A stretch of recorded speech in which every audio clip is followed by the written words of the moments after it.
Please have a seat. Thank you. Well, good evening, everyone. The Prime Minister and I and Jody and members of the Australian delegation, distinguished guests, Jill and I are honored to welcome you tonight to celebrate the historic bonds between our two nations that's been going on for 72 years now. An alliance during World War II, more than 150,000 American troops based in Australia to fight in the Pacific Theater. And to ensure they were prepared to navigate down under, each one of them was given a manual entitled, and here's what it's entitled, Instructions for American Servicemen in Australia. I'd like to read it. Could be dangerous. Not all the tips hold up today, but I thought one of them was pretty good. This is a quote from it. You'll find the Australians haven't much respect for stuffed shirts, their own or anyone else's. Well, I've learned that my trip down under, as well as becoming friends with the Prime Minister. No wonder we get along so well. Another tip from the manual not only stands out, but stands up. Quote, Australians have been in all the hot spots whenever the going has been tough, end of quote. And that's a fact, they have been. You know, that commitment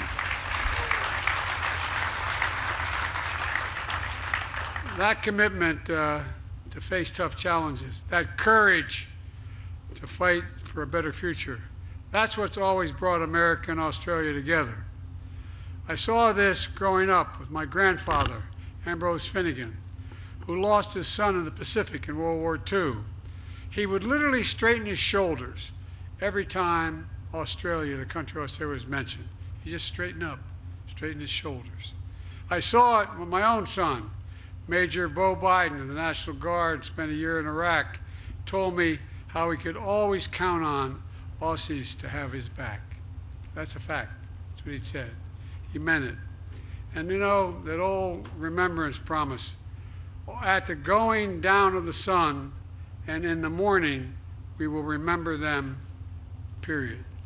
Look, folks, today that bond, first forged in the battlefield, has grown to capture the full range of human ingenuity.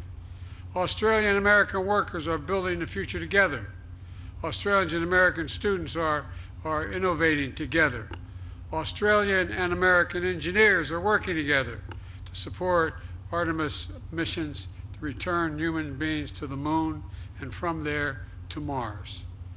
And as I saw when I visited Australia in 2016, Australians and Americans are driving cutting-edge research to end cancer as we know it, and we will.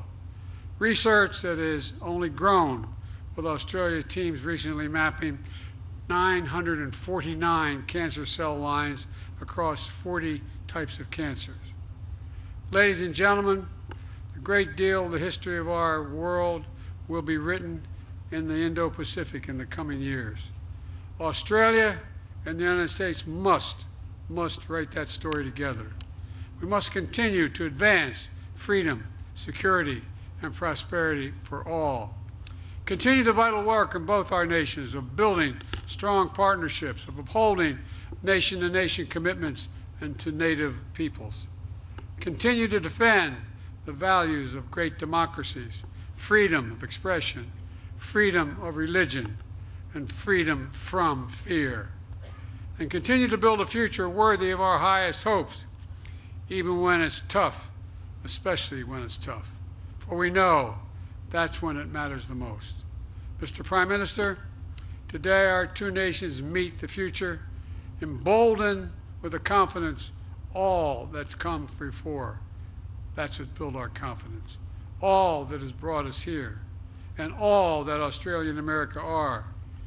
Innovative, courageous, loyal, unwavering, bold of heart, and resolute of spirit. Determined that tomorrow will be better than today. It'll be more than just, it'll be more free, more fair, and for all people, because we have the power to make it so. So please join me if I can get a, here you go. Please join me in a toast to our partnership, our mateship, and the future that we'll create together. Cheers. Mr. Prime Minister, the floor is yours.